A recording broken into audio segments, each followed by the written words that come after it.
Welcome to the Red River Farm Network Crop Tour presented by Pioneer. Mike Stenvold is with us, Stenvold Ag Services, and we're right in that Grand Forks area looking at some canola, which first of all, it's kind of interesting to me to see how this canola has moved south. Yes, Don, it's good to see you, first of all. It's very interesting to see how the canola crop has moved south, and it keeps progressing south. It's shown to be a good crop we can grow on some of the poorer ground here, west of Grand Forks, Reynolds, Thompson area, and so far been a lot of positive results. Tell me about this crop. How's it performed? So this crop here is performing pretty well. This is a newer variety with Pioneer. It is P612L, Liberty Link variety.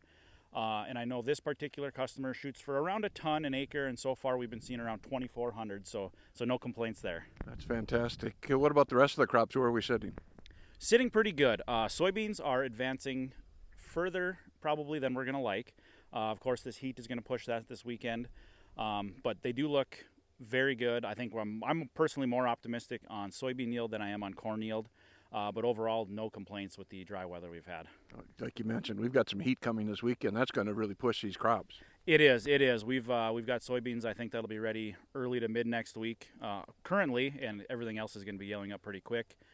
Even with our corn crop, it's we're a little ways out yet from black layer and seeing any harvest, but I know there was some stuff hand sampled in the East Grand Forks area around 34% already. So the heat's going to push that. We're going to have to be real diligent with our harvest timing. Keeping track of stock quality. It's been some cannibalization happening already with the dry weather. So just a lot of things to look for and keep our eyes out. I got a feeling everything's going to happen at once. I agree. Everything's going to happen at once. And with some luck, we might have some pretty good timing to get some soybeans and some corn off before sugar beet harvest takes over.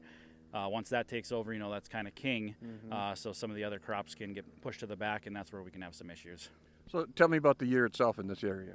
Overall, I'd say we've been fairly fortunate. The rains have come very spotty, but they seem to have hit every spot.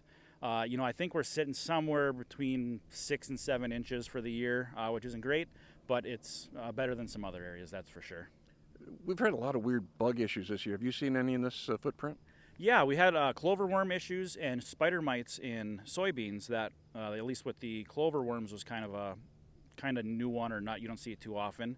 And even on the corn, we've had some corn earworm, but it's kind of past that stage anyway. So get us thinking about 2024. What are some of the things you're looking at this year that you're excited about going into next year? Well, on the corn side, we are super excited for a new 82 day. We'll have some introductory volumes of it next year. It's P8288, 82-88 AM.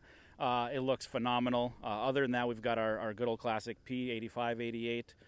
New 86 day and 8602, and then we get up to 8859, which is phenomenal, and then our old go-to is 9188, and they look like they're all going to be rock stars. It's exciting, and we're in that season already. It's amazing how this goes anymore. It is, and we're starting to see the enlist push in this area is progressing pretty quickly into enlist. We've got some fantastic varieties. I'm super excited to share some yield results this fall between an 02, an 04, and an 06, and they're looking phenomenal.